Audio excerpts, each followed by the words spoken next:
guys, today's video is all about makeup brushes. I get a lot of questions about what my favorites are, which ones I can't live without, so I thought I would just make a big video about my absolute favorites and also just recommend what I would use certain brushes for.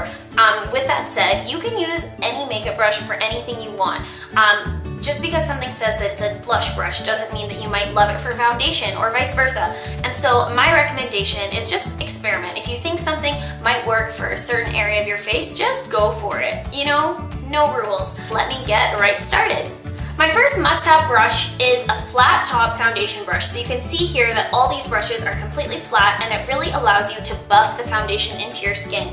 As opposed to a more traditional foundation brush, you can see how it's flat, it looks more like a paintbrush. This is gonna give you a really streaky finish and this is old school. You don't want this. I would definitely recommend a flat foundation brush, whether you use foundation, tinted moisturizer, BB cream. It just really gives that airbrush flawless look and I just love it, especially for full coverage. Now, if you like a more sheer to medium coverage and you just kind of want something quick and all over, this is the type of brush I would recommend for that. Unlike these ones that have a very, very flat top, these all more have that rounded bristles, and it's going to also allow for that buffing motion, but it gives you a little bit more sheer coverage. These brushes are absolutely amazing. This one is from BH Cosmetics. This is Marc Jacobs. This is excellent. This one is Real Techniques. This is their Expert Face Brush. This is another Real Techniques brush, buffing brush, and this is the Urban Decay Airbrush Optical Blurring Brush. These are all excellent again for cream products, and yes, I love these. Now, for me personally, my must-have brush is this flat top because oftentimes I'm going for a full coverage look. These are all nice to have, and I don't know why I have so many, but yes, just depending what you like.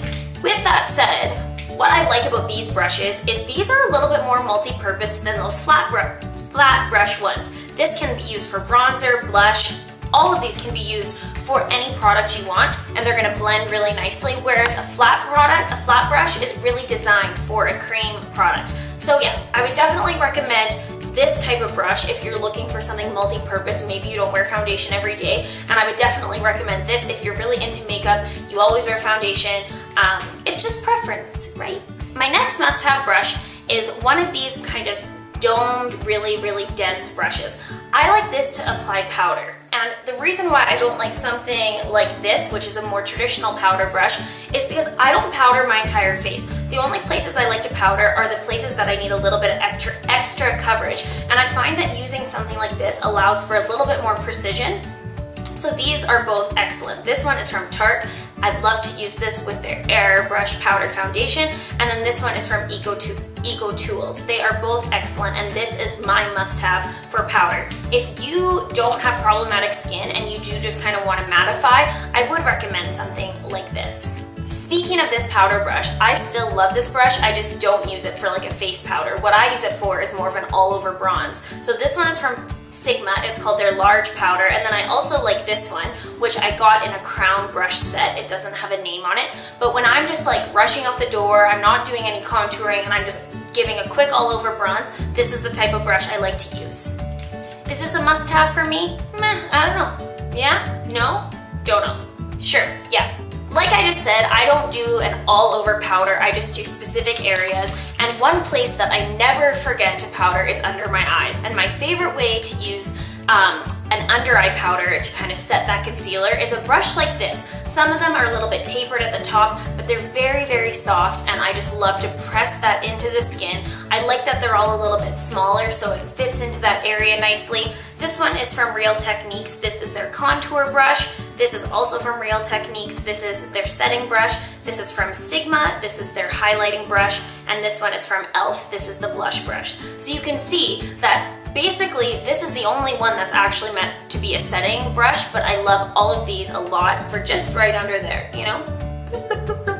Are these a must-have? For me, definitely. I absolutely love to do that, but if you are not super into makeup and you're like, hey, I just want like a few brushes, I would skip this one because most powders come with a little sponge and there's absolutely nothing wrong with using that sponge. I always use those to touch up or when I'm on the go, so yes. Not a must-have for everyone, but it is for me because I'm high maintenance. Just when it comes to makeup, brushes, and makeup. Okay. The The next brushes I want to talk about is for a little bit more precise bronzing. So my favorite brushes are like this. They kind of have an angle, they're nice and fluffy, and they're not too small. Sometimes there's contouring brushes or bronzing brushes out there that are just really small, and I feel like it takes a long time to actually do your makeup. And so what I like about these ones is that they have a little bit more oomph to them, and they're really, really nice, and you can like get in there, or you can just go all over, and these can be used for blush, for highlighting. This is a super multi-purpose style of brush.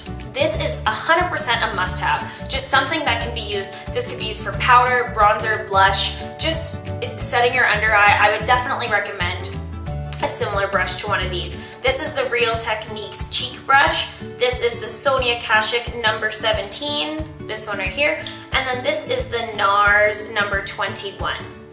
These are excellent. Now, more of a non-must-have product is something that I like specifically for blush and highlighting. I like something like this. It's a little bit smaller than the ones I previously showed, and they're really soft, and they just feel really great on your cheeks, and they're gonna give you a little bit more precise application.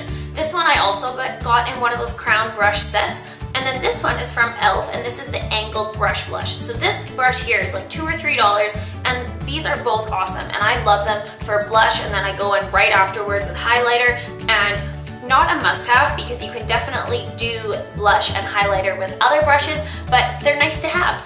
And like this is $2, and this comes in like a set of 10 for like 30 bucks. So speaking of highlight, this is a total non-necessity type of brush, but I absolutely love it for doing my highlight. So you can see here that it's kind of this like mid-size brush. It says it's an all-over shadow brush, but like if you see me hold it up to my eye, like that's large for an eyeshadow brush. And I started using it as a highlighter brush, and oh my god, I absolutely love it. It is so soft. It's from the Sephora Color of the Year collection last year, and it is just awesome. It is a total, you don't need this in your life, but it's a luxury. It's nice to have.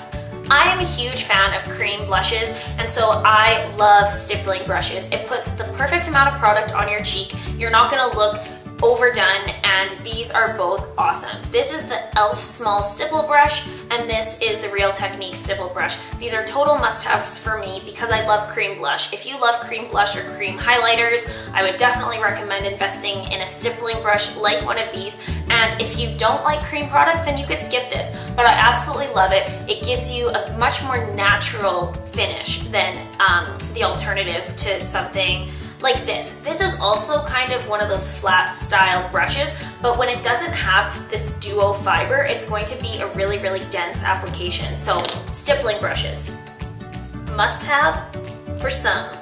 Okay, now let's move on to eyeshadow brushes, and I feel like this is where there's the most confusion and people are like, what the hell do I do with all of these? So I'm just gonna go ahead and say that I believe you can make a complete, beautiful eye makeup look with 2 brushes. And what you need for that is some sort of blending brush, so it's fluffy and you can go into your crease area with a transition color. And then you also need a flat all over shadow brush. So I'm gonna talk about first blending brushes. There are multiple sizes you can get, but when it comes down to it, if you're just looking for one good blending brush, go with something mid-size. It's going to allow you to get in that crease area, and it can be a little bit more precise if you put it right on the tip like that. This one is the MAC 224. This is also a MAC 224, I believe. No, this is a MAC 222, this white one here. And any of these types of brushes, this one's from Sigma, this is a Morphe one, this one I got in an Ipsy bag, they're all gonna give you that same type of transition shade blending. You just need one blending brush. This is a really nice brush to have, but it's not necessary. This is the angled shadow brush. It also is very nice for getting in a little bit more precisely into the crease area, but a blending brush is a must. That is where you get those beautiful airbrush blown out looks, is from these beautiful blending brushes. Now, that other brush that I was just talking about is something like this, like a big flat shadow brush. This one is from Sigma, this one is from, again, that Crown set, and this is from that Sephora set I was talking about. This is going to allow you to pack on color all over that lid. So when you have a blending brush and this brush, you can get that total look. You can even use this to go under your eye, and this is an absolute must-have. This one also is good. This is All Over Shadow from Elizabeth Mott. I also got this in an Ipsy bag. This type of brush is so multi-purpose. Like I said, on the lid, underneath, you could use it to highlight your brow bone, and a definite must-have. You need this. You do. Okay? Another brush that I absolutely love is a pencil brush. This is so excellent for getting precisely into your crease area, and it's also excellent for going underneath your eye for smudging out. This one is by London Look. It doesn't have a number on it. It was from Target, and this again is from this crown brush set. So you can see this crown brush set I think was $30, and you got like 10 or 12 brushes in it, and I love them. They're some of my favorites, so you don't have to spend an arm and a leg to get good makeup brushes. And Crown Brush oftentimes goes on Hope Look, which is that flash sale website. So I'll have that link down below, because if you keep an eye out for it, you can get amazing deals. Now, two brushes that are must-haves for myself, but they are definitely not necessities, are more of like a smudging type of brush. So this is the flat definer brush, and what I love to do with this is I use it for my lower lash line to really press color into there, and then I use a little pencil brush to smudge it out. Is it necessary? Probably not, but it's really nice to have. This one is from Quo, and this is the eye smudger brush. Again, it's gonna do a similar thing such as the pencil brush did when just blending out colors underneath, but it's very, very dense, and it's a great brush. It's not a necessity, but oftentimes those like big sets come with a brush like this. So yeah, that's what you can do with it. Smudging out the lower lash line, you can use it to put precise color into your crease. And yeah, it is quite dense though, so you wouldn't want to be using it for blending. These types of brushes here are what I like to use to be putting my eyeshadow primer on. So if I'm using something, say like a MAC paint pot, I like to just swirl this around into it. It's a cream product, and then I use that to go all over my eyelids. I just like this type of brush for that, because then I don't have to be using my finger, even though there's nothing wrong with using your finger. It just makes it go a lot quicker than say using a smaller brush, because it is bigger. This is the e.l.f. Flawless Concealer Brush. This is the BH Cosmetics one, and then this is from Real Techniques, and it is the Deluxe Crease Brush. And it's so interesting because something like this, that would not work in my crease. It's really dense, I can't imagine it blending, so that's what I'm saying when I'm like, just use them for whatever you think is best. Another brush that's nice to have, but maybe not necessary, is something like this. This is meant to be a lip brush, and what I like to use it for is, say if I have a liquid lipstick or like a lip gloss or something that like the applicator of the actual lip product isn't very precise, and I find that I'm like, oh, I might make a mess with that. I like to use this to really just get in the precise kind of corners of my lips and make sure that it goes on nicely. Not necessary to have, but it is nice, and a lot of times those sets, like I was talking about, come with a lip brush like this. And also if it's clean, and I sometimes just grab it and I'll use it to like put highlight on the inner corner of my eye because it's super precise. So something like this could be used for basically anything, but it is nice to have a tiny brush like this for precision work, whether that is your lips or a highlight or maybe under your brow. I didn't talk about using any brushes for concealer, and that is because what I like to use for concealer is a beauty blender. A beauty blender for me is a must-have tool. I think it makes any makeup look flawless, and not only do I love it for concealer, but I also love it for foundation. You use it damp and you just stipple it all into your face, and you don't want to be streaking, you just like dab, dab, dab, dab, dab. And when I'm under my eye, I use the pointy part, and these are an amazing invention. They are expensive. It's like 25, 30 bucks for a sponge, but they literally last forever. Besides the fact that they do end up looking a little bit dirty from foundation and whatnot, they are clean. Like, these are both brand new, spanking clean. I just put soap and soapy water to clean them, and amazing, amazing product. Like, if you are debating getting a beauty blender, it'll change your life. It will. Okay, so that is all of my favorite makeup brushes, the things that I cannot live without. I know it's a little bit excessive, but I really do love makeup brushes. I feel like it is such a great investment into your makeup. If you're going to be spending money on makeup, you might as well have the proper tools to apply it.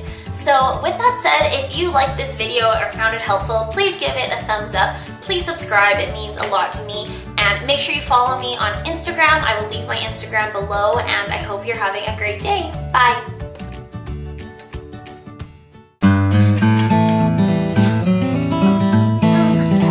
Take a lot longer to get that flawless airbrush canvas.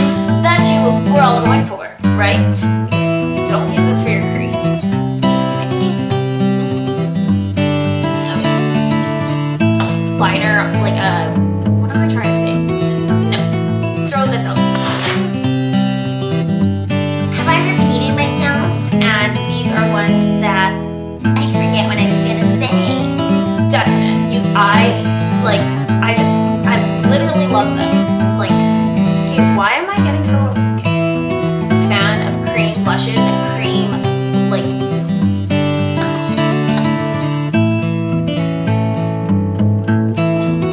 just experiment. Find out what you like. You can always just wash it and you don't have to tell anyone. People have heard of. The Mary Luminizer is kind of a champagne gold highlight color, and I don't understand why the Cindy Luminizer does not get as much love as her sister Mary.